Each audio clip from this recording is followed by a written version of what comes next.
Hello everyone and welcome to today's webinar by Qualistory. My name is Jan and I will be your moderator for this session. Today's talk is titled How to Adapt Your QMS to Address Significant Changes and Risks. You will also learn about tools you can use for a thorough gap analysis, which you should use each time there is a significant change. The tools will help you review the QMS against the new regulations or commercial process changes. Please be aware that the event is recorded and the link to the recording will be sent to you within several days by our event partners. At Qualistory, we aim to provide pharma professionals worldwide with freely accessible education and industry insights. And we managed to do so with the help of our incredible sponsors and partners. Without them, we wouldn't be able to bring you incredible speakers like Charlie without any cost. So I want to thank Qualio, our sponsor for this webinar, for allowing this event to occur. If you have never heard of Qualio before, here is a brief overview of what they do.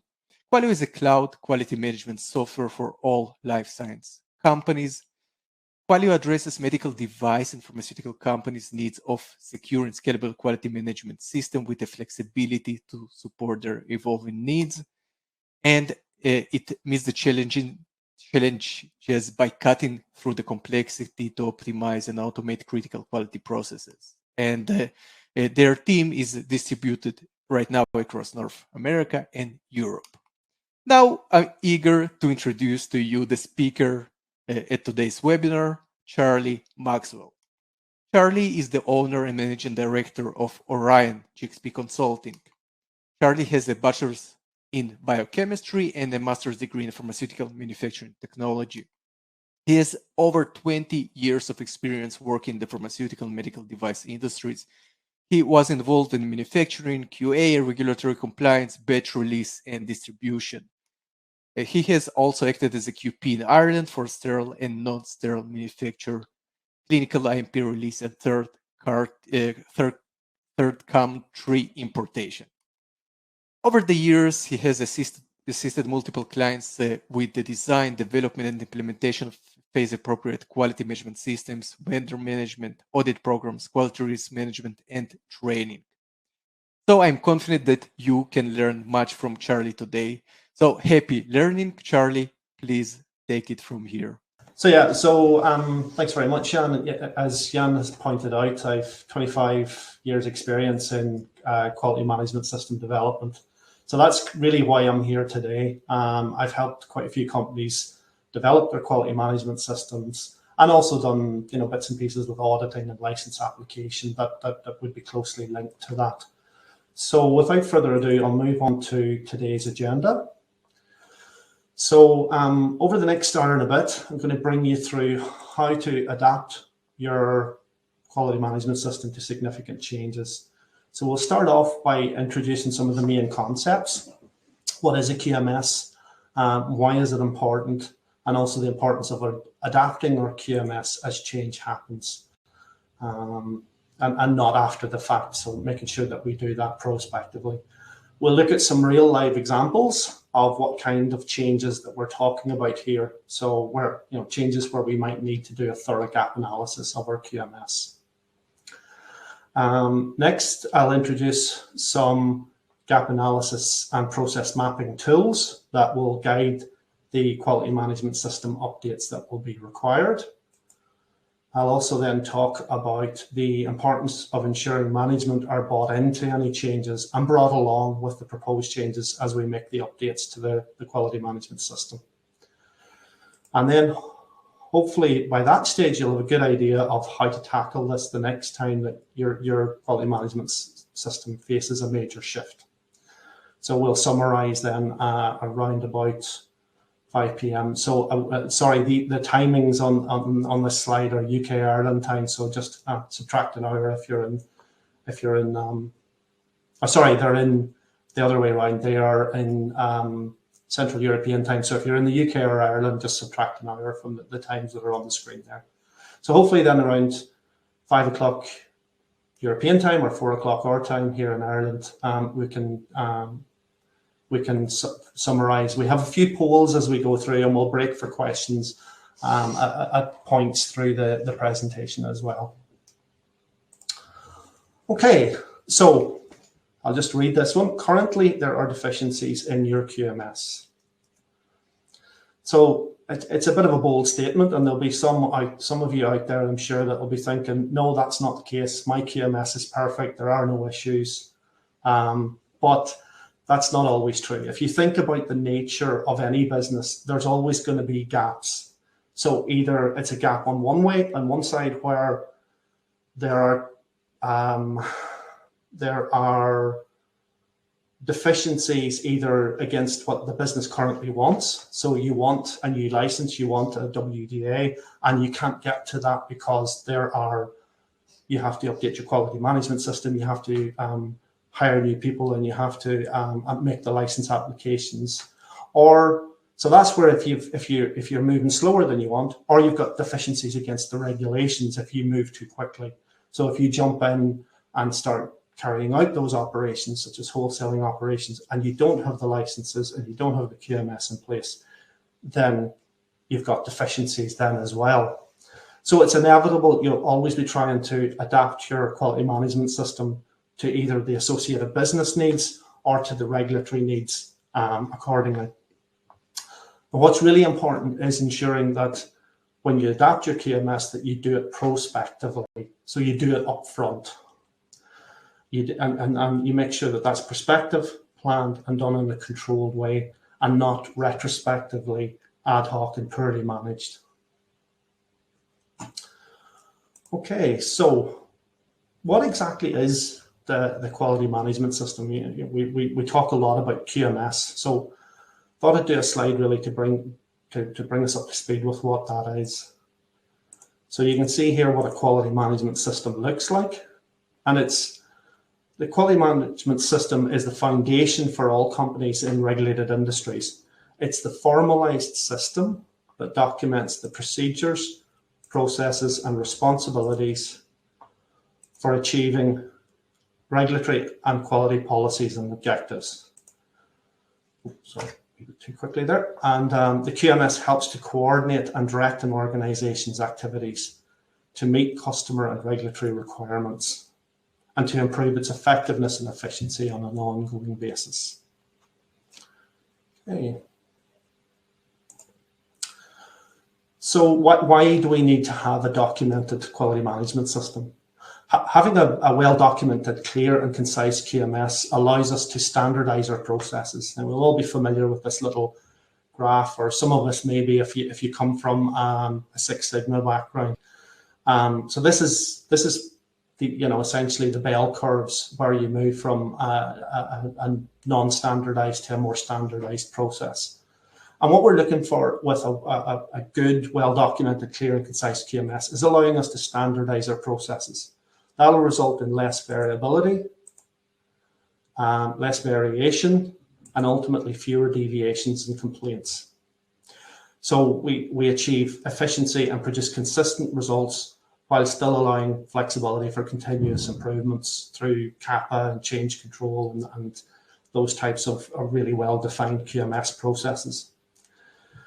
Within the QMS, companies should focus on creating customized workflows, standardize the key processes, and roll out effective training so that there's no variability. And that's really what we're looking for. So to sum it up there at the bottom, less variation, less deviations, we get things right first time. And those of you who work in the healthcare industry will be familiar with that term, right first time. It's where companies invest a lot of time and resources into exactly that, doing the steps in the process correctly the first time that you do them, and not having to then fix them after the fact. So what exactly does excess variability look like?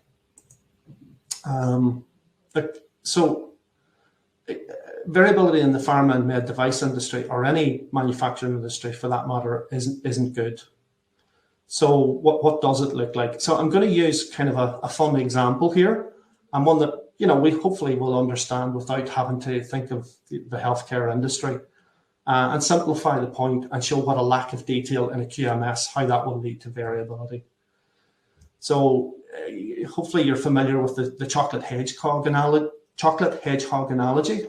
There's lots of this out there on social media. You'll see memes of cake fails, and that's you'll see it on Pinterest and the likes of that. So imagine you're following a recipe with non-specific ingredients and only verbal instructions. So your 4 basic pieces of information are: bake a sponge cake, make a brown buttercream icing, apply that icing to a cooled cake, add chocolate fingers, and decorate. Now, you'd expect, hopefully, that you're going to get the picture there on the top right. That's your expectation. But what's the reality? The reality of it is if you follow those 4 basic instructions, you're going to get an awful lot of variability. Okay, so the next question we're going to look at is how we should adapt the QMS to change. So what we in the industry need to be doing is ensuring that this is prospective. So i.e. it's all the changes are captured early through a well-managed formal change control put in place and with the QMS aligned before we make the change.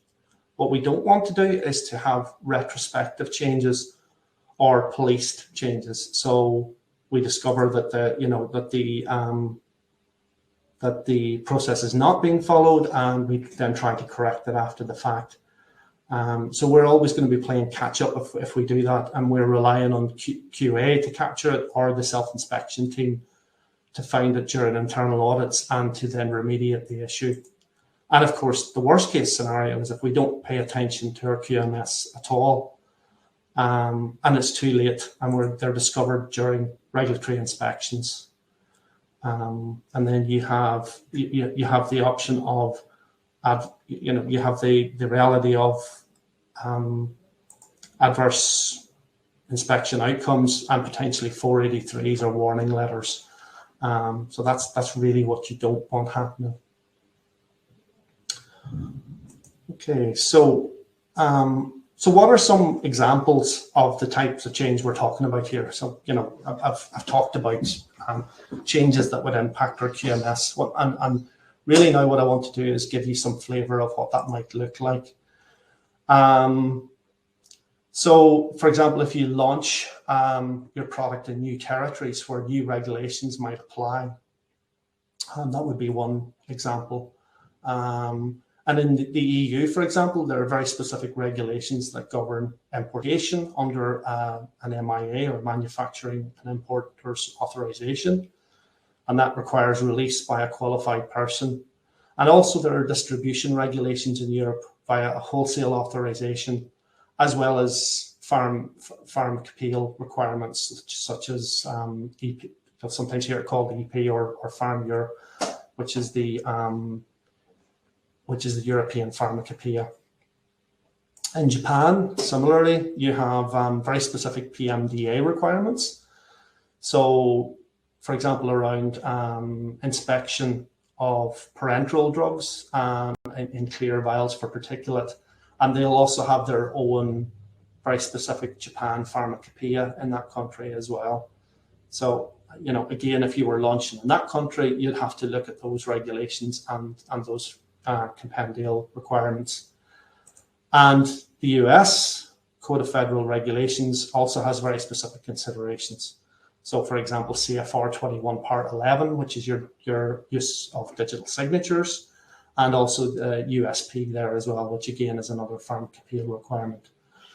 So, if you are distributing or marketing a drug in one particular territory and you want to expand globally, that's one thing that one scenario where you would need to take a very close look at your QMS and possibly do a gap analysis there.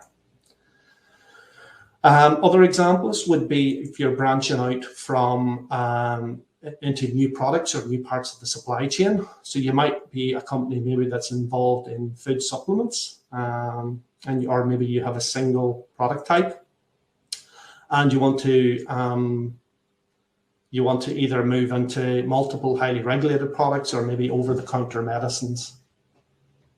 So here we would be looking at adapting the QMS to meet the requirements of being a market authorization holder, for example, or perhaps if you're wanting to distribute, to being a virtual distributor there as well. You might want to get into virtual manufacturing and setting up lots of new marketing authorizations. You'd have contracts with your manufacturers and your CMOs, and you'd have to set up post-market surveillance and PV systems and all that good stuff that goes with that. So as you can see there, that's a really good example of where you might just be an MAH for one product, and you're then having to think about, if I've got multiple products and I'm maybe getting into medicines where I haven't been involved in that before, that there are different regulations that you have to meet. Or for example, you might be an existing medicinal product market authorization holder that decides it wants to distribute the products through having its own wholesale distribution authorization. So here you'd need to ensure that your QMS captures the GDP regulations and that you've got systems in place for processing and tracking where your product's coming from and where they go to. You'd have to have a responsible person in place, for example, and you'd have to have the ability to rapidly withdraw your medicines from the marketplace. Now, these are just two examples you might get from medicines into medical devices. There's lots of scenarios that, would where you change your product types or your business model, where you would have to take a very close look at your quality management system and do a thorough gap analysis as a result. Another example where you would look at your QMS again is if you had new regulations. So the regulators or government agencies quite often introduce entire new regulations that have requirements around them that mean you'll have to revise your QMS as well. So for example, a good example is here in Europe, we have a while back now, the Medical Devices Directive was revised and a new regulation called the Medical Devices Regulation was brought in. And similarly, the Clinical Trials Directive was replaced by the Clinical Trials Regulations as well. So if anyone who's familiar with those two regulations, there is an awful lot more detail and there's more, more requirements around the quality management system. And additional operational aspects that need to be considered as well. Or there could be add-ons to existing regulations. So, for example, the delegated regulation that brought in serialization, which supplemented the FMD or Falsified Medicines Directive. So this introduced the requirement a few years back for us to have to serialize prescription medication in Europe. So that's another good example where, at that point in time, most companies were pulling out their QMS, were pulling out the regulations and carrying out a gap analysis and then completing the required updates. And also revisions to existing regulations or collating regulations into one place. So a good example of that is Annex 21 in UDRLICS Volume 4, which essentially just codified arrangements that were already in place into one neat document so that in future, any companies that were looking to do third country imports, they had an annex of their own that really detailed all the requirements around that. And again, if you were looking at that cold right now, it would be really worthwhile pulling out your QMS and doing a gap analysis against that regulation as well. So what should we target as the fundamentals of our QMS to keep it on track when these types of new, major changes or risks are introduced? So firstly, having a good regulatory intelligence process is very important. So that's a process where you're monitoring all of the applicable regulatory websites and journal updates and maybe attending conferences and meeting your regulator when they have events on. So that allows you to keep an eye out for new regulations and new best practices and new expectations from your competent authority or your regulator as well. There should be a robust change control process that then takes those changes, so takes those new regulations and formalizes them as part of your QMS. And this is used to then manage all of the changes and all of the updates that are required as part of that review. And that change control process should have quality management system review built in. So, it's as part of either the checklists or as part of the, as part of the process, there should be a mechanism for assessing those gaps. The right quality culture needs to be in place as well. So that's really more from a management point of view, that everyone in the organization knows the importance of the step before, which is the change control process. They know that it's really important to manage the change through the formal documented change control process, and they understand all of the various good practices associated with the industry. So if you're, say, for example, manufacturing medicinal products, that everybody in the organization understands GMP, and it's one of the number one goals of the company is ensuring safe and effective products through living that every day.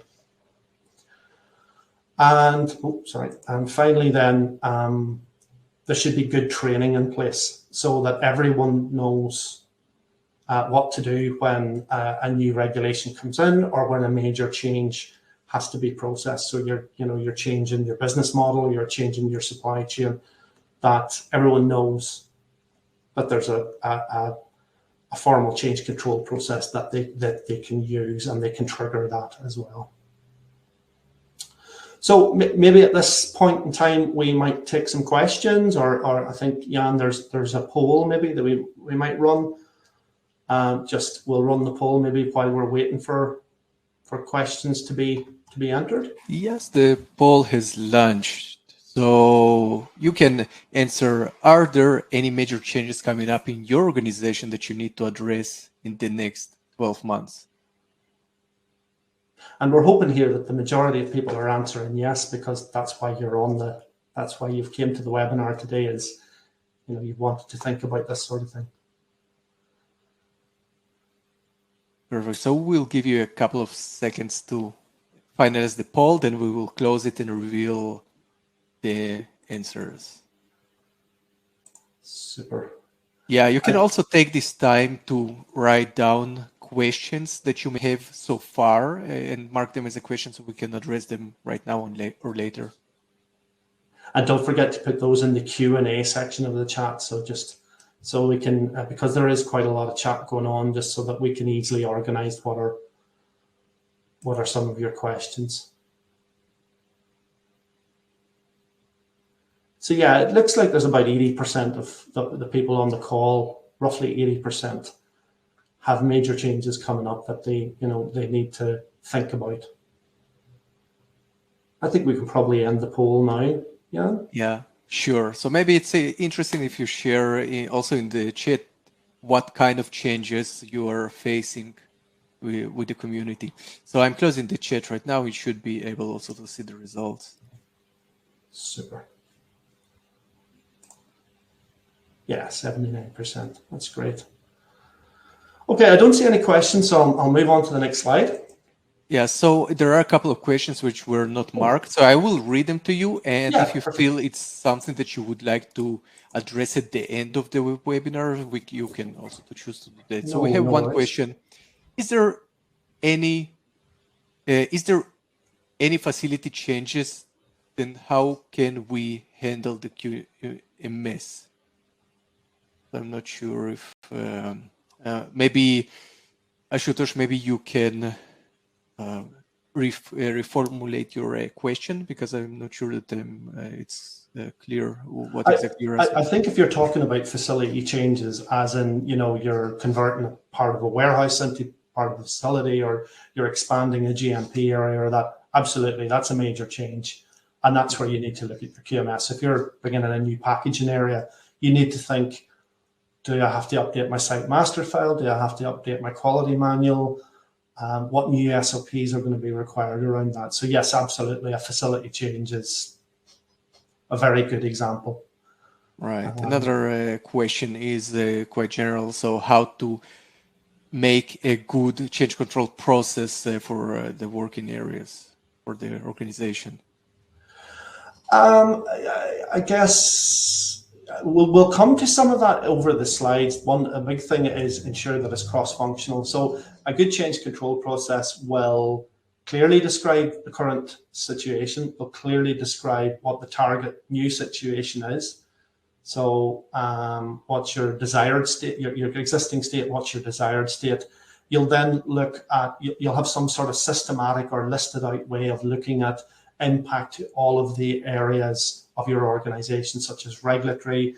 What will it impact your licenses? Will it impact pharmacovigilance? Will it impact packaging and labeling? Will it impact, personnel, and so on and so forth? And you'll then have a mechanism for capturing all of those actions in a formalized system and tracking the dates and when those are due. Without I could talk about it for probably half an hour, but that's a very high level flavor. You really need a detailed SOP on change control, really detailed forms that capture the change and track the actions then over time. Okay, Charlie. So do you like to read more questions or continue? I'll continue for now, and then Jan, if you keep an eye on the questions as they come in, we can I'll break again around about 2/3 of the way through, and we can if we've got some really good questions, then at that stage we'll capture them as well. Okay, perfect. So don't worry, we will address the questions as we are going through the webinar. Super. So what I'm going to move on to now is a worked example. I'm going to use a pharmaceutical industry example here. So apologies to the med devices and food supplement people that might be on the call. It's just my industry. I understand it. I know it. So if I get a little bit pharma technical, I do apologize.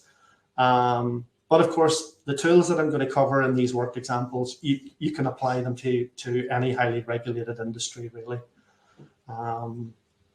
So my work example is a market authorization holder wishes to apply for a procure and supply, or sometimes you'll hear that referred to as a virtual wholesaling, WDA, or wholesale distribution authorization, to allow them to conduct virtual pharmaceutical wholesale operations. Okay. So over the common slides, what I'm going to try and do then is look at some of the tools in this particular scenario that we can use to define the gaps and plan the QMS updates that would be required accordingly. So why do we choose to use gap analysis or carry out a gap analysis, gap assessment as our tool? Albert Einstein once said, we cannot solve our problems with the same thinking that we used when we created them. And so it is with this example. We have to use really systematic tools in order to make all the required changes in a very controlled and managed way. And that's what we're looking for really when we do a formal gap assessment, and we then feed that into our change control and we update our QMS accordingly. That we're doing it very controlled, we do a very detailed assessment, and we manage that the whole way through correctly. We always must avoid the temptation to just rush in and do a band-aid type fix. Sorry, I'm using Irish colloquialisms. That's where you just go in and do the bare minimum. That's what we don't want to do. It should always be sustainable, and it should align with the company's business needs and strategic goals as well. So it's important that we consider all of that when we're doing a change.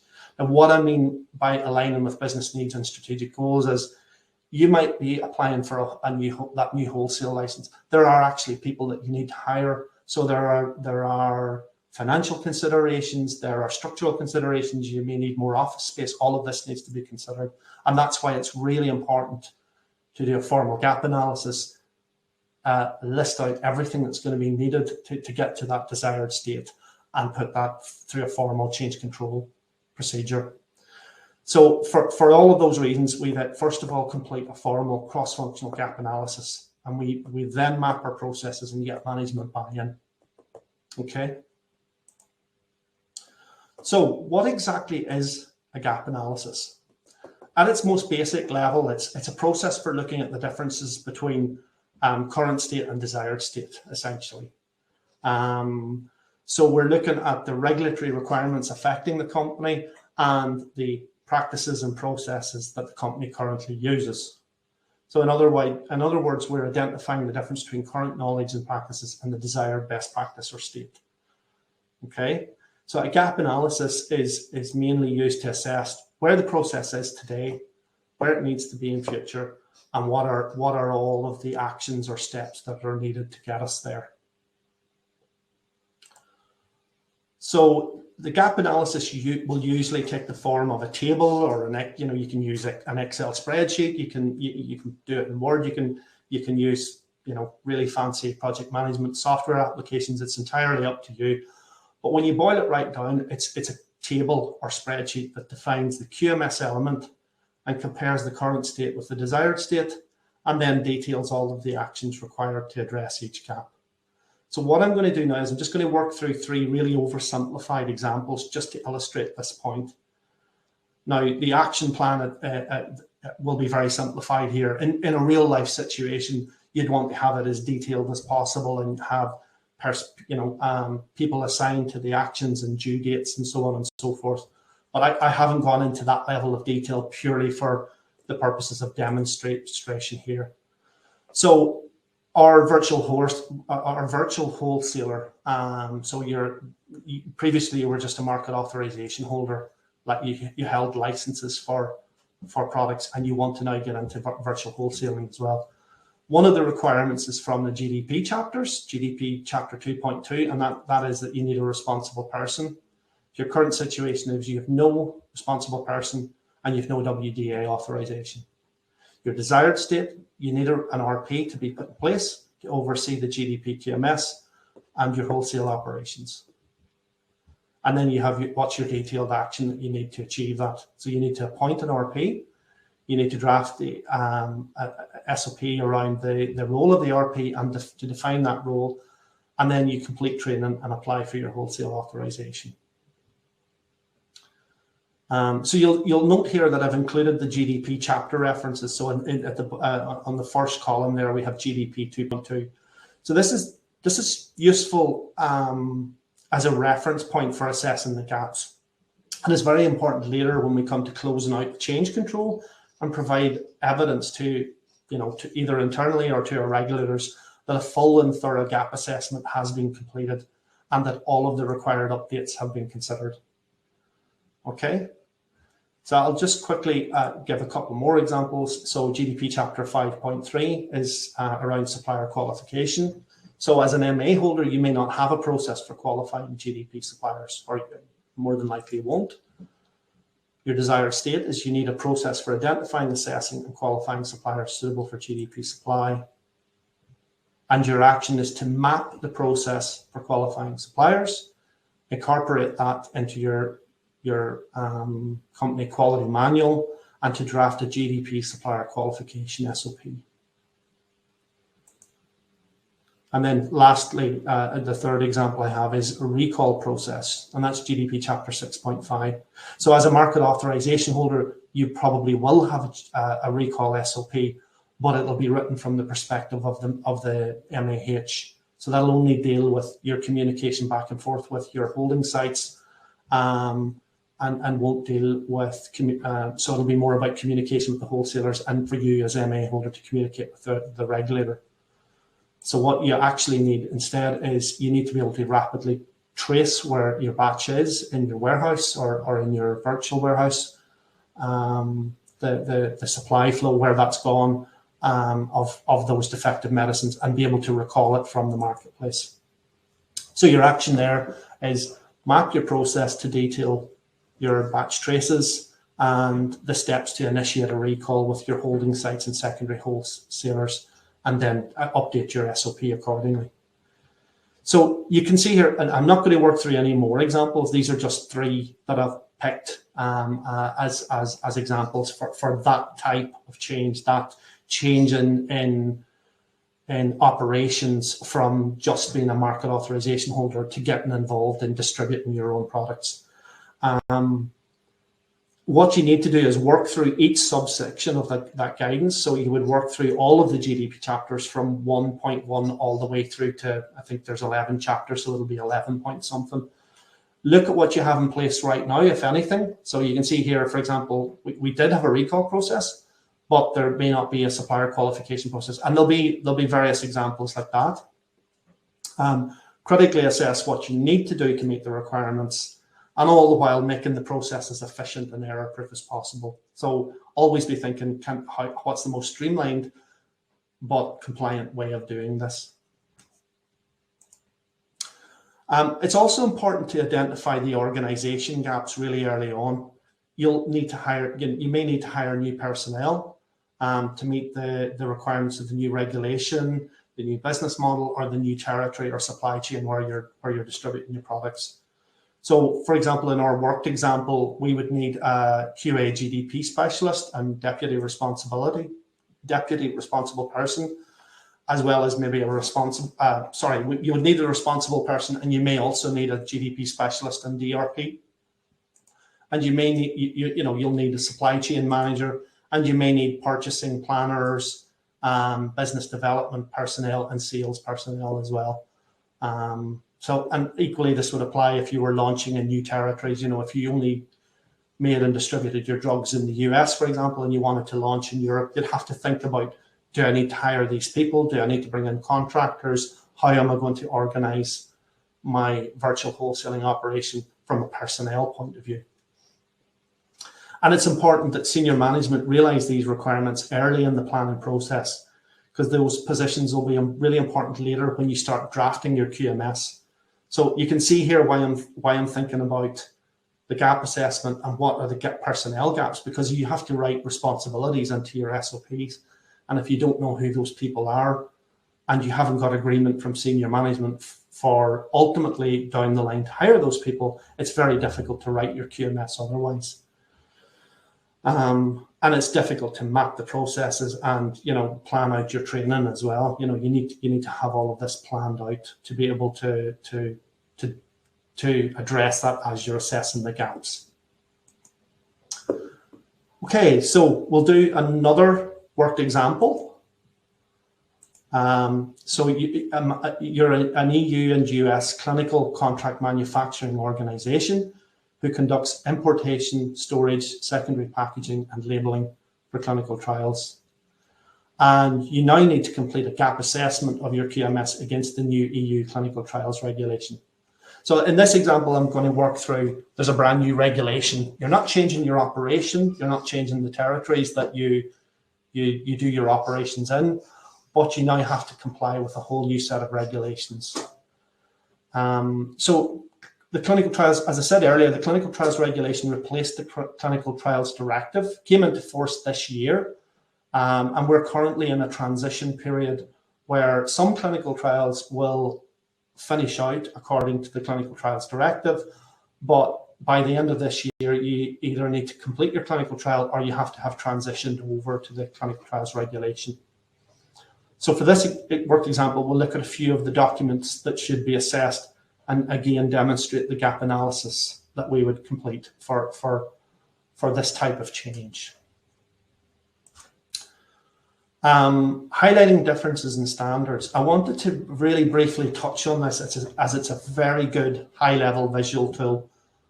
Now, this is similar to the gap analysis table that I covered a few slides ago, but it's a more basic tool right at the start, and it allows us to very quickly visualize the differences between an old standard and a new standard, or any two guidance documents for that matter.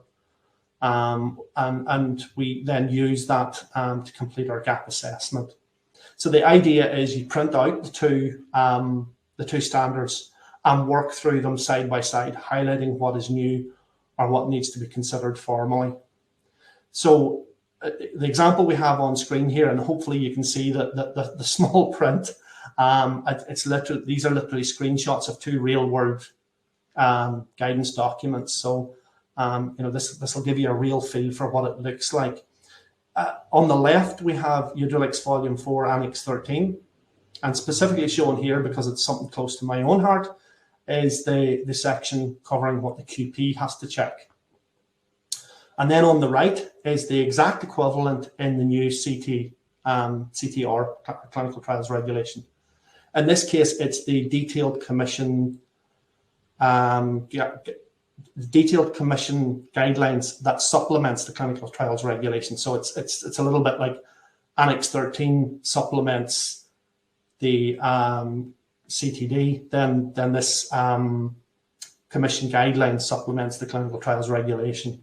But of course, you could tick any two documents. So I'm very conscious that I'm always talking about pharmaceuticals here. So if you're in the med devices industry and they announce tomorrow a brand new ISO 13485, you tick your ISO 13485 2016, put that on the left, and then you put your new ISO 13485 2023 or whatever it is on the right. And again, you'd look at, well, what's new, what has actually changed. So as you can see here, I've highlighted in green where the requirement is the same. So I have batch records. This is really what the QP needs to consider when they're assessing a clinical, they're reviewing a clinical batch. So the batch records, including the control report, you can see there just under on the left-hand side, that's the same in the CTR. Production conditions is the same. And you can see there highlighted in yellow, I've marked some things that are slightly different. So for example, cleaning records is something that the QP now has to look at.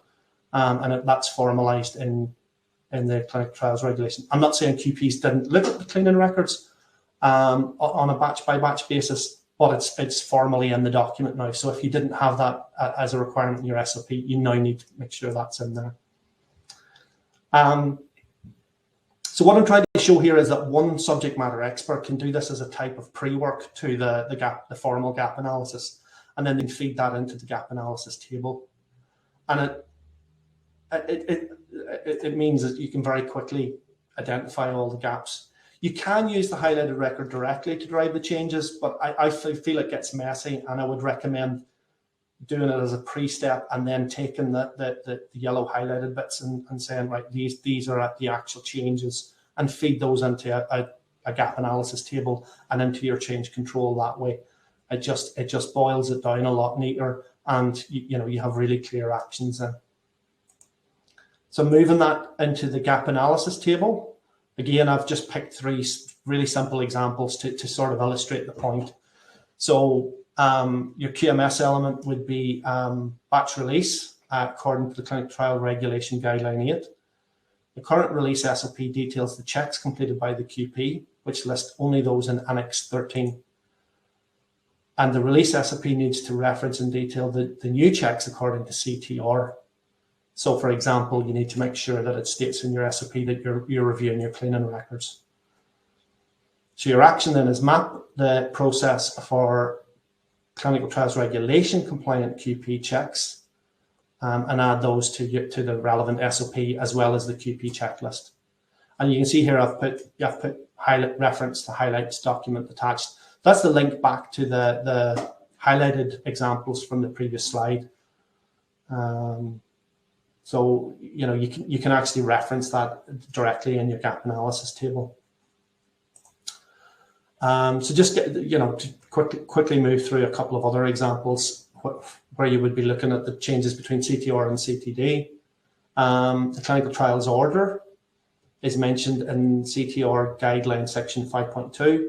So the order for the clinical trial batch is generated and filed, but currently that's not retained as part of the batch record. The CTR guideline does require that the order be retained as part of batch documentation. And as such, there's a requirement to revise the SOP to require that the clinical order is retained with the batch record. And you can mention the subsection. So you can see here where I've put in a little bit of detail with SOP numbers and what sections within the SOP that those updates are required. And then finally, IMP labeling requirements. So this is directly in the clinical trial regulation in Annex 6. And for our dummy company here, the label copy process only covers Annex 13 labeling requirements and does not include the CTR requirements. So we need to make reference to the CTR Annex 6 to be added, and general rules from that to be added as a new table and template to the SOP. And then our action is update the SOP, add that table in, and revise the template for the label copy process. So you can see here from these examples, sometimes we have to look at several documents. So there's the clinical trials regulation directly, and the guidelines are referenced here on the left-hand side. And there also may be a need to retain parts of the old process. So this is a good example where for a 1-year period, we have to actually comply with both CTR and CTD because there will still be clinical trials that this company would be carrying out according to the clinical trials directive. So they need to make sure that they're using the right templates and they're following CTD for those older trials and CTR for the new trials. And also that you can recognize here as well that there are other documents, not just the SOPs. We're talking about things like the quality manual, we're talking about QP checklists, and we're talking about label copy templates, for example. So these will all require update. Now, this is, again, as I said, these 3 rows are quite oversimplified. So in a real world scenario, you would create additional rows for each document, and you would assign the action to update those to maybe different people as well. But as I say, this is just to illustrate the example here. So what is a process map or flowchart? So in the previous slide, the gap analysis table mentioned mapping the process in several places. And a process map or flowchart is a really good tool in our arsenal. It's a really good starting point for when we're doing QMS updates. And it's crucial in initially defining at a very high level what our revised process is going to look like. So here we can see a simplified process flow for a supplier qualification.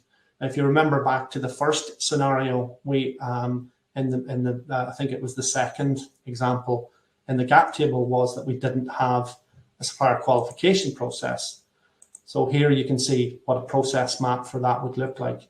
Identify your candidate supplier, initiate your supplier onboarding, complete your assessment questionnaire and bona fides, and then QA assess that questionnaire and determine the risk and the need for audit. At that point, they may choose to accept or reject the supplier, or they may decide based on the level of risk, they may decide there's a requirement to audit the supplier. And again, based on that audit, they may accept or reject the supplier. So put really simply, process mapping is a technique used to visually map out the workflows and processes. And it involves creating this type of diagram, which is, you'll hear referred to as a process map, or sometimes it'll be called a flow chart or workflow diagram. And the purpose of process mapping is to communicate how the process works in a really high level, concise and straightforward way. And it allows any team member within the organization to be able to easily understand how to complete a given process without giving them lengthy verbal explanations or you know, the usual 30-page SOP, and they look at it bewilderingly going, I know I haven't got time to read this, what they actually need to do. And that's where that's what your process map is there for. So here, you know, here we can see a good example of a high-level process map for one of the key processes that we identified in our gap table in the, as I said in the earlier slide. So why is you've also heard me talk about cross-functional representation or a cross-functional team when we're assessing, when we're doing the gap analysis table and we're mapping the process. So why is that important? So when we're completing a gap analysis and mapping future processes and developing our revised QMS, so we're doing all of those steps. It's important to do this using a team from across the organization. So with specific emphasis on what we call SMEs or subject matter experts. So they'll know the process inside out. They'll know the guidelines, and they'll know what the future operation needs to look like. But equally, our cross-functional team should be made up from employees from different functional areas as well. So that's where the cross-function comes in. You'll sometimes hear it called multidisciplinary teams as well. So, if your company or your industry uses a different terminology, it's essentially the same thing. Multidisciplinary or cross-functional is the same thing. And so these different employees from different areas within the organization collaborate to reach the stated objective. So that is mapping the process, mapping out the process, and mapping the process using a cross-functional subject matter expert team ensures that any unforeseen issues or gaps are addressed early. So they'll have wider knowledge of the organization and the processes, and they'll be able to see the big picture. And you could be working with people who have varying viewpoints and expertise and background. So, you might, for example, decide, we're going to do certain steps in production or labeling or packaging. And if you've got a subject matter expert from that area, they can quickly put their hand up and say, well, that won't work in our area because, maybe you make an assumption that there's a 3-shift pattern, and there isn't. There's only a day shift in that area, or simple things like that can sometimes throw you off, and you're off writing a new QMS and map the process, and you've made assumptions that are incorrect. So that's your cross-functional team. Collectively, they can be more efficient. They can tackle problems, and they can achieve the goals of documenting the gaps and mapping the process more succinctly than you alone can, or your technical subject matter expert can. And again, they'll become useful when they get to developing the QMS, because they're your target audience as well. So your impacted operation team member may be the person who's going to actually have to follow that SOP. So, they'll be there on the ground to give you input and say, well, I don't know what you mean by that. And then you explain it to them and say, well, why don't you write it like that in the SOP? Okay, so we'll talk a bit now about process mapping tools. So you can map your process flow or your flow chart with something really basic like a flip chart if you want. So long as that is then, that then makes it into your formal documentation. For online collaboration, and to be able to easily input those into SOPs and quality manuals and that, it's probably more useful to use software application. And there are a couple of tools that are very useful for this. Microsoft Visio or Lucid Charts are 2 examples which you can use to quickly generate good quality flow charts. They'll have really good templates built in as well. And these also can be used to generate more complex charts such as swim lanes. You can see there the example. That third example is what we call a swim lane. Or there are other examples as well, such as RACI charts or SWOT analysis. It really depends on what your situation calls for. One thing to consider when you are using tools like this for process mapping is once your revised QMS goes live, you may have many users. You might have a lot of users right across your organization, and those future edits will have to be completed by those people. So if for example, you've got very limited licenses, you might only have half a dozen Visio licenses across your organization. So you don't want to end up in a situation where the person can't then edit the flow chart. So just bear that in mind. So and if licenses are limited, you might want to stick to something more basic, such as basic shape diagrams or smart art with it that are already there in Word. It's also worth noting that there's a convention of symbols that are used in flow charts. So oval is a start-stop, a rectangle is an action, a diamond is a decision. Maybe like a yes/no or a pass or a fail might be a diamond. And if these are used, you need to ensure that they're defined somewhere as well. So you might want an overarching SOP that talks about your documentation system, and it might be worth having in there that every SOP has a flow chart and this is how they work.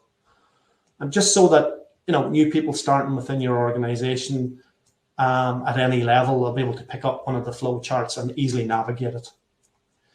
Okay. So once the gap analysis table is complete and you've mapped out your process, it's time to move on to writing your QMS then. So, you know, the biggest chunk of that work is your SOPs. And the process map is a really, really useful tool that will drive the generation then of the new sections and updates to all of your various SOPs. So if you look at our example on screen here, you know, from the process map, you had a step which was identify candidate suppliers. And you can see how that translates into the SOP. So you then write very specific steps. The business development department shall initiate the vendor selection process, ensure the supplier is vetted to verify that they're suitable. Purchasing then liaise with the potential supplier to initiate account setup. You might have a form around that. You might have, you know, you might have an appendix that talks about how you do collect bona fides, that kind of stuff. So that's all important. And then initiate supplier onboarding. So you might have an onboarding form that drives that. That'll be sent to the commercial team at the supplier, and they'll fill that out. So you can see how, you know, your process map is the big picture, and then you get into the nitty-gritty of writing the SOP, and it's much more easy. You're breaking it down into bite-sized chunks first, and then each bite-sized chunk you can give that to someone, or you can say, well, what are the 4 or 5 important bullet points that I need to be able to demonstrate this? One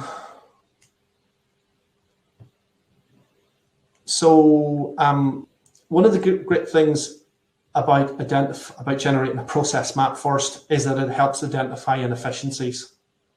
So if you've got bottlenecks or gaps in your process, or you've got a step that everybody on the cross-functional team goes, why do we actually do that? You know, ask yourself, does it add value? No. Is it required per the regulations? No. Is there somebody within the business organization who needs us to do this for some reason that we don't know of? Possibly no as well. If you're answering no to all these questions, then you can look at, do we need that step? Can we go from step 1 to step 3 and just take that step out? So that's where mapping your process first is really, really good.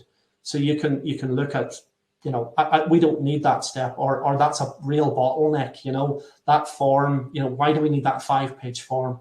It's really slowing things down. Can we cut it down to a 1-page form? Or can we move it online? Can we do something, you know, that helps us think outside the box, that is, you know, makes that process really streamlined? And a good SOP will often have the process flow or process map right at the start of the document. So you might have your scope, your purpose, and then you might just, the first thing you have on page 1 is your process flow, your very high level process flow. It gives the reader the option to pick up that SOP, and right from page 1, they go, I know what this is about. I know that this is the SOP that talks to me about identifying, so for example, that's still on screen, identifying suppliers and getting them qualified. And they don't have to delve into page 23 of 30 to work that out themselves. So I think we said we'd have one more break for questions before I do the last. I have 6 slides after this, so I'm just going to, I promised Jan I would stop for questions again. So just going back, we'll probably do a poll while Jan has a chance to do that. You've started the poll already, Jan. Good morning. Yeah, so it's a one general one, just to get a bit of where you're coming from for what industry. So now we can dive from some of the questions that we had before. So we have a question about Q10. Is Q10 the ultimate QMS guidance for pharmaceuticals? I take it by that we mean ICH. ICH, yeah, probably ICH Q10. Yeah, it's. I mean, ICH Q10 from a global perspective would be your pharmaceutical quality system. That's so that's a good starting point. I'm very Europe centric, so I would often hear me talking about Udrolix Volume 4 or Udrolix Volume 10 if it's clinical. But to be honest with you, what's in Udrolix is very much mirrors what's in ICH-Q10 anyway. So the answer is yes. ICH-Q10 is an important starting point. Great. Another question that we had before is how to check effectiveness of change control. Any methodology? That's a very specific question. It's more around, but I guess I have touched very much on change control, so it is relevant. So you've fed all your gaps in through your change control, and you're up and running with your new process. You have to give enough time to be able to have that process up and running for enough data to have gone through it to ensure that you're operating with no issues. So I'm kind of being put on the spot here, but you in your change control up front, you'll say 3 or 6 months after we launch the new process or the new license or whatever it is, we'll revisit the change control and we'll look at is our QMS effective. So you may want to do maybe an internal audit, a self-inspection. You might want to do a sampling of some of the processes to make sure that they have all ran smoothly. So say new supplier setup, you might go and look at a sample size of suppliers that were set up and were there any issues with that? Is everything on file? It's a little bit like a small like a self-inspection, like an internal audit. So you define that in your change control when you're writing it. You define what the review period will be and how much data you'll collect to verify that your change has been effective. And for big changes like this, your regulator will expect that. They'll expect that you will verify the effectiveness of your change controls. Hopefully that answers the question, I hope. Great. I could talk about that for half an hour as well, but I Great. So I think it's also answers the next question about checking the effectiveness of Kappa. It's quite similar. So we can move to the next one, which is which CTMS can you recommend? Which what? CTMS. ETMS? CTMS. Oh, electronic training management system. Oh, maybe the one that's owned by the sponsor of this webinar. Yeah. It's CTMS, so I'm not sure if it's so maybe Annette, so maybe you can clarify what those initials mean, and then we can come back to it. Another question: so we have quite a lot of questions. So let me know when you want to proceed with the presentation. Then take it. Yeah, I'll move on. I'll move on for now because I'm conscious we're at. Yeah, so we have 25 more minutes, right? And then. Yeah. We in general, so after we finish the presentation, which we're probably coming to an end soon, then we will jump into the full Q&A. Very good. I'm pleased to see that the GxP regulations that everyone is looking to comply with are mostly GMP as well. So again, we're 80% there. So hopefully everybody will understand what I'm talking about then when I talk about, because I'm conscious that I'm very GMP focused here. I'm not so much focused on GLP or I've tried to give flavors of GCP and GDP as well. So, okay, so moving on. What are the steps in the process? So I thought I'd do a slide that really just takes you step by step through. If you were starting from scratch now, what would you need to do? What are the steps in the process of assessing a new regulation or a new business process and ultimately getting to the final goal of launching that license or launching in that new country and with your revised QMS in place? So step one, identify what is your requirement. So what are you actually wanting to do? Are you wanting to move from CTD to CTO, or are you wanting to launch your product in Europe? What is it you want to do? So that's really one of the inputs into your change control process. Look at the standards that you're wanting to meet or the new business model. Look at the regulations around that new business model. So if you're launching in Europe, look at all the regulations in Europe. Look at the requirements around Annex 21 and import and batch release by a QP and distribution using a wholesale distributor. Look at all of that and highlight the difference between those standards and your current business model. So if you maybe only have a product in the US and you move to Europe, it's a very different business model.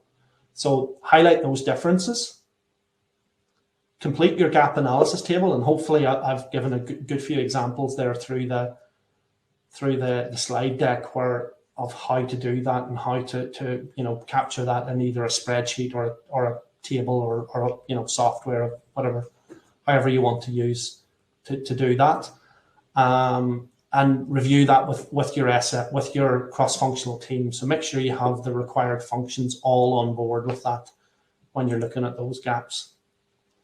So then you feed all of that gap analysis table into your formal change control process.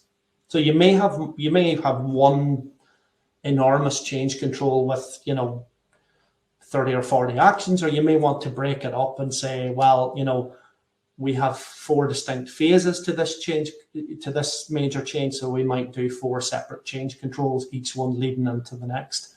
That's absolutely fine. You can do it that way, and it's a way of breaking it down into bite-sized pieces.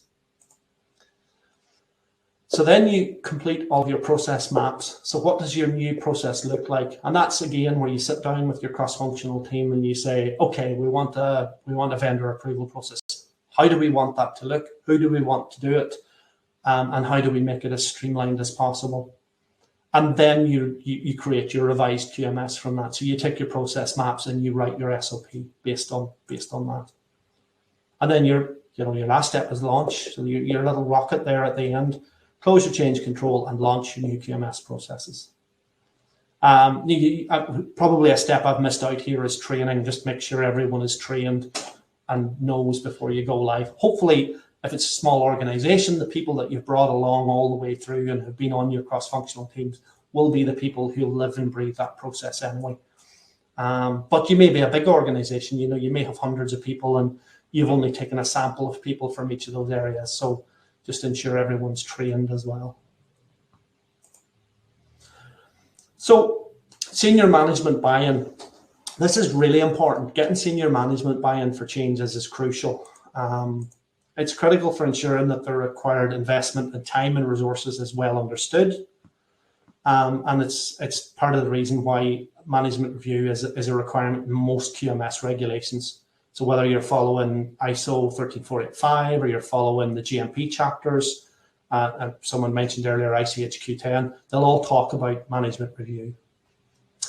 So sometimes it'll come top down. So sometimes senior management will be like, we want to launch a virtual wholesale operation in Europe, just get it done. And they have a budget and they throw resources at you, and that's the lovely ideal scenario.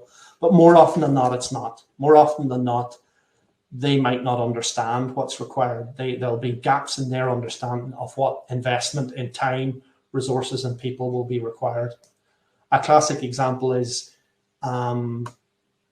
non-European manufacturers wanting to launch their products in Europe, and they don't realize the import requirements, the QP release requirements, and all of the wholesaling requirements around the RP and that. So there are people requirements, there are procedures, there are licenses that need to be applied for, and senior management may not be aware of that.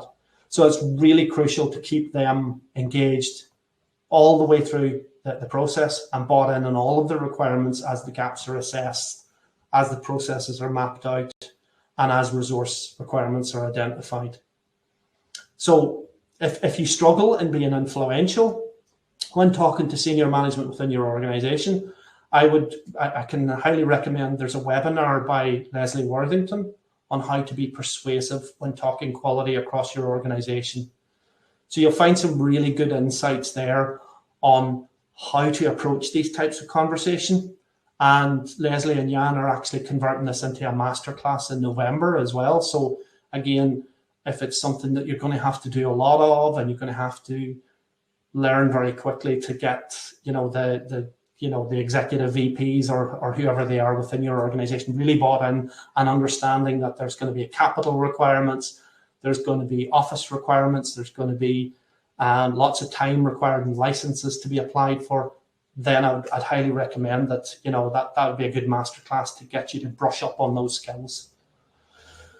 And as I said, the GMP, GDP, ISO, all the regulations require senior management to review their quality system on a periodic basis, to include a review of emerging regulations and new guidance, all of that good stuff. So that's all built into the regs already. So they should be doing that. Typically, that's done on an annual basis, but it doesn't say that in the guidances. It just says that they should always be, aware of it. So any of these issues that can impact their quality management system, they are meant to be.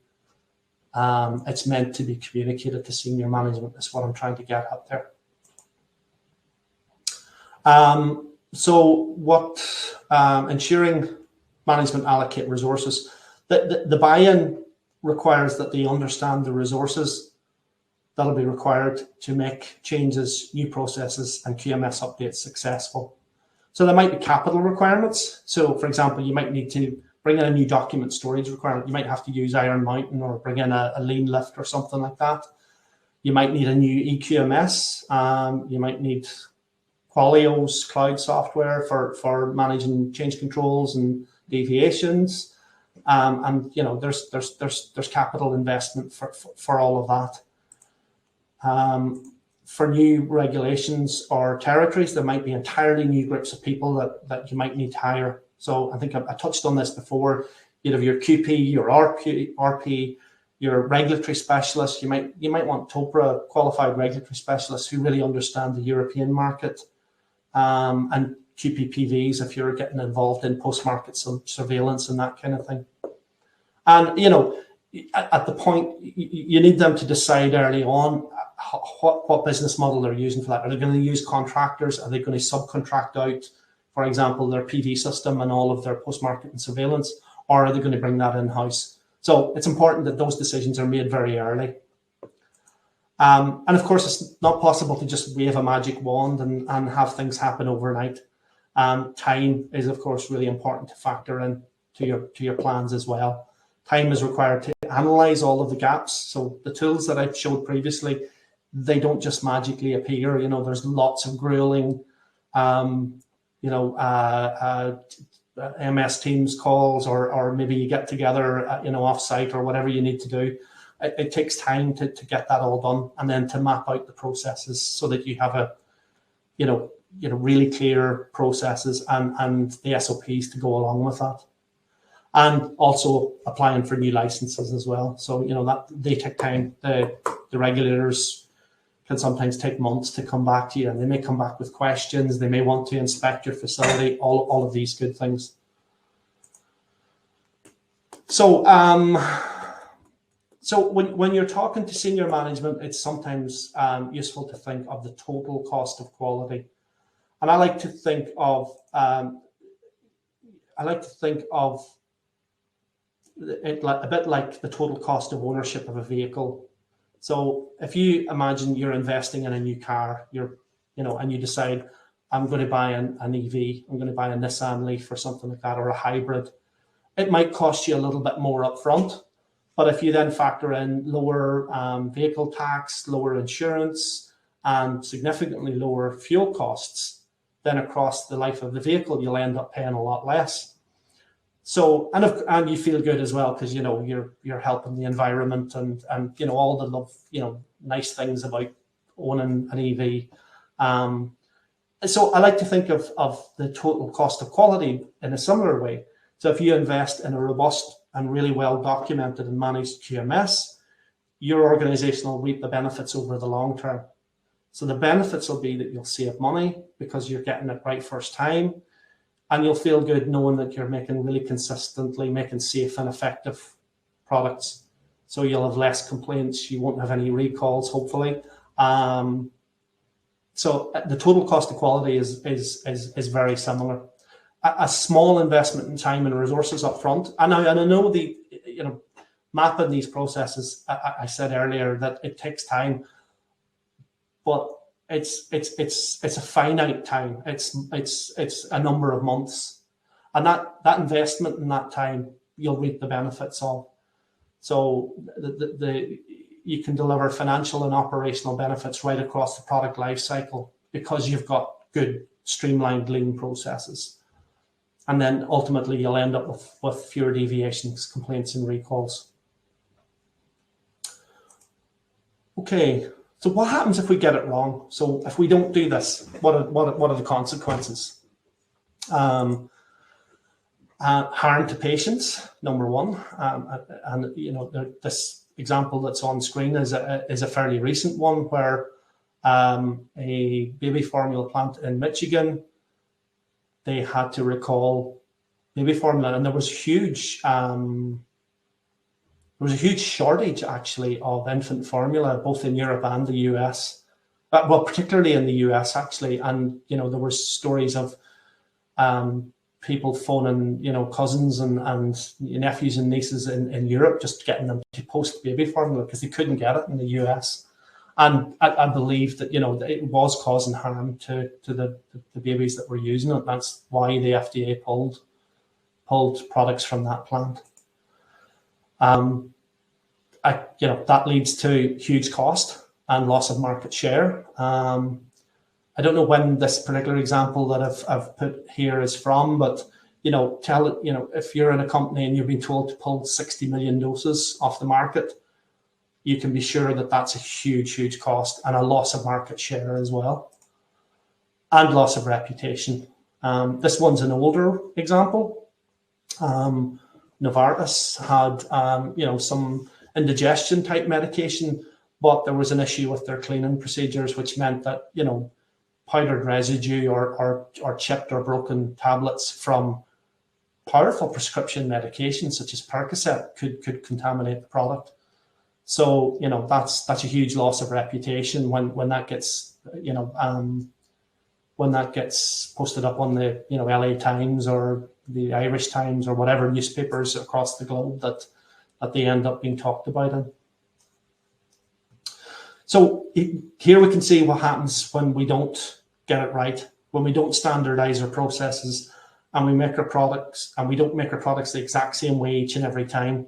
Then we run the risk of introducing process variability. And with that variability comes huge risk, comes deviations, and eventually the prospect of one of these types of recalls, which is exactly where you don't want to be. So I did run over a bit. I ran into the questions time, so we did stop a little bit throughout. So I'd like to thank everybody very much for listening to me today. Hopefully you've got some ideas, you've picked up some insight, and if you go away with nothing else, you've got one or two tools and ideas for how to do this correctly. The next time you need to manage, you know, a QMS update for a major change within your organization. And with that, we'll hand out for questions. Maybe we'll do the last poll, will we, Jan, before we? Yeah, let's jump while we jump in. Perfect. So we can also run the poll. So Charlie, tremendous thank you for this talk. So I already seen a really nice feedback from the audience about the presentation and about your explanation. So thank you very much. And if you want to stay in touch with Charlie, ask him any questions, if you look at the top of the chat right now in yellow, you will see the link to his LinkedIn account. So you can directly follow or send him a connection request. I'm sure he would love to stay in touch with you. Also, if after the event you have additional questions, I opened a thread in our LinkedIn group, Free GMP Events. I just posted it in the chat. You see it in red. So you need first to join the group and then click the link to get to the thread. Otherwise, I think you will get a notification that this page doesn't exist or you don't have access. So thank you again, Charlie. Thank you, everybody who joined us. And I want also to thank again Qualio for sponsoring this event. So otherwise, we wouldn't be able to be here today. And you will also see the links to Qualio's LinkedIn page on top. So also please follow Qualio and thank them, tag them on LinkedIn and say and tell them thank you for allowing this event to happen. They also sponsor the certificates, which all of you who stayed until the end, you will get them emailed to you within a couple of working days. So maybe next week, middle of next week, you will get the certificates. Cool. So now let's get to the questions. And again, really nice reading those nice feedbacks. I see one there from Kieran McKeever. Who should write the SOPs? This is one very close to my heart. It should be the person who's going to end up using the SOP in conjunction with quality. Definitely it should be a tag team between those two. So if you're, say, for example, writing an SOP on how to raise purchase orders, and that's going to be someone in supply chain, it's going to be a supply chain specialist, then the QA manager or QA specialist plus the supply chain specialist, they should collaborate on writing the SOP. Hopefully, Kieran, that answers your question. And it'd be a different person for another SOP. You can get them written entirely by one person, maybe within the quality assurance group, but they certainly should at least get feedback. They should get the process. They should sit down and map the process with the SME from the area, and the SME from the area should do a run through of the SOP to make sure that they understand it before it goes live. Right.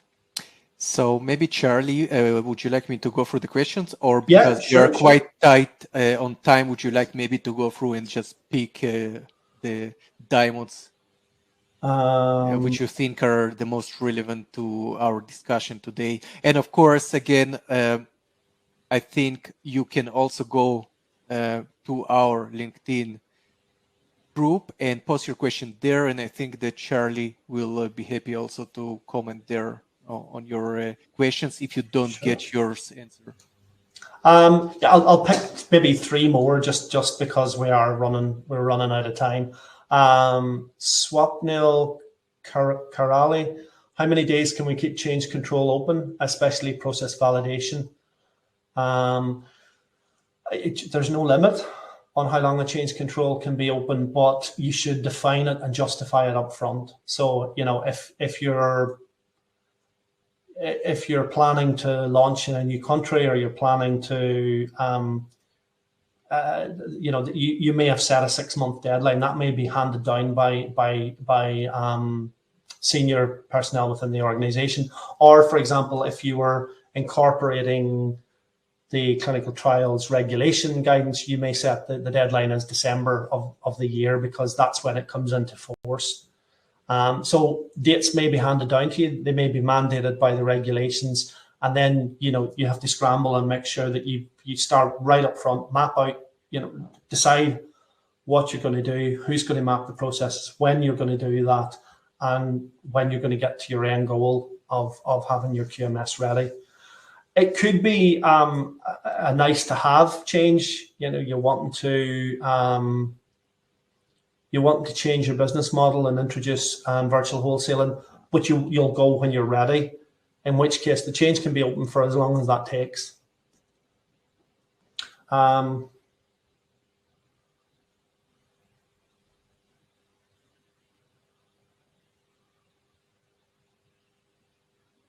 So there's a few questions that are very specific around specific types of change. I don't really want to get into.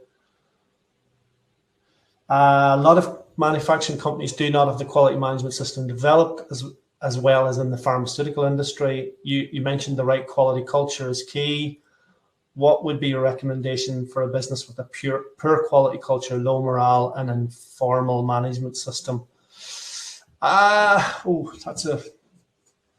That's a tough one, because if you've got the right people with the right culture, a lot of what I've demonstrated will just slot nicely into place. If you don't have the culture and you don't have the people who support you, it can be very difficult. And there's no easy answer to that. It's how high can you go in the organization and get somebody on your side who understands that, look, yes, we can rush through this and throw it all together and make a hodgepodge of it. Sorry, that's an Irish colloquialism, but we will then end up 18 or 24 months down the line in an inspection with beads of sweat in our forehead, trying to justify to an FDA or a European regulator why we're completely out of compliance.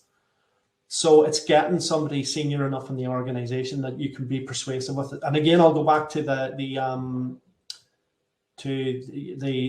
webinar that Jan and the workshop that Jan and Leslie are working from. It's how you need to learn or work out how to be persuasive within your organization. You got to be firm. You don't want to come across as being policing, but at the same time, you need to be persuasive and explain to people, well, look, if we don't do this, here's where we'll be in 2 years. We won't have a company because, you know, we'll be shut down by the regulator. What about contractors involved in the QMS? It often happens that there are gaps at the interfaces with external contractors due to poor quality agreements. Should we extend the gap assessment into these interfaces? I'm going to touch on this because it quite often, like I'm a consultant, so I'm a contractor. Quite often I'll get pulled in to do some of this type of work. Just be careful around, as you said there in the question, if you don't have a good quality agreement in place with your contractor. I always have QTAs set up with my clients, which is really clear about who's responsible for what and what they want me to do. And you really got to get, if you're using a contractor, get them embedded, get them into your organization, and get them actually turning up on site as well. And you know, you want them really invested in the change and moving along with you.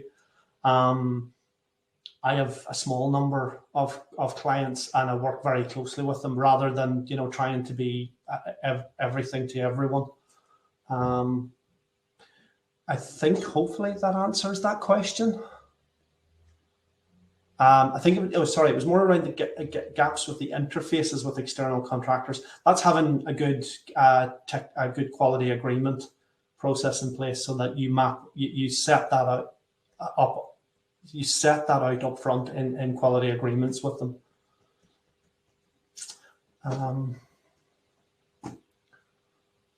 Let's just see if there's one more question maybe. Can we include Gemba walks in QMS system? Absolutely. Gemba walks are a fantastic idea.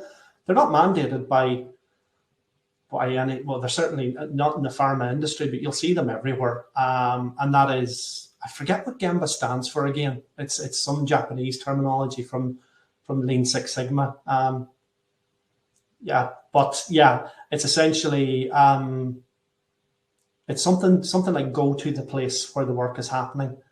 And as a QP and as a contractor and as a person working in the industry, I think it's crucial. You can't do these things too remotely. You need to see the process. You need to live the process to be able to understand it.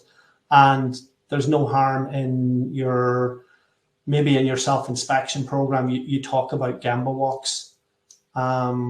Just be careful not to tie yourself into something that that you say, we're going to do a Gemba walk every week. And you look at it then in your self-inspection program and there's 20 Gemba walks being carried out through the year. You then have to write a deviation for that. So just word it loose enough so that you can say, we will do periodic Gemba walks at least once a month or something. And then that way, if you're doing them every week, you're going over and above. And that's us. That's us reached the time. So will we call it at that, Jan? And yes. So thank you very much. And so we are at our time. And again, there are so many great questions here. So again, I would like to highlight in the chat the LinkedIn group where we will have additional discussion. There is a thread that is open. This is the first link, but first you need to join this group. And I think write your questions also there if it wasn't answered. And I think that Charlie would be happy maybe to get there next week and answer them throughout the time. So, and again, if you have any questions, specifics, don't forget to take a screenshot or write down Charlie's contact information, which you see right now. And just give him a shout, send him an email. He would love to get in touch with you if you need some help in your organization to do some quality work there. So thank you very much for coming to this webinar. Please visit www.qualistry.com for additional webinars, join our groups, check out our emails, make sure that they don't go to spam so you don't miss more such events. Thank you very much and have a pleasant day or evening ahead of you. Bye-bye. Thanks, everyone. Bye-bye.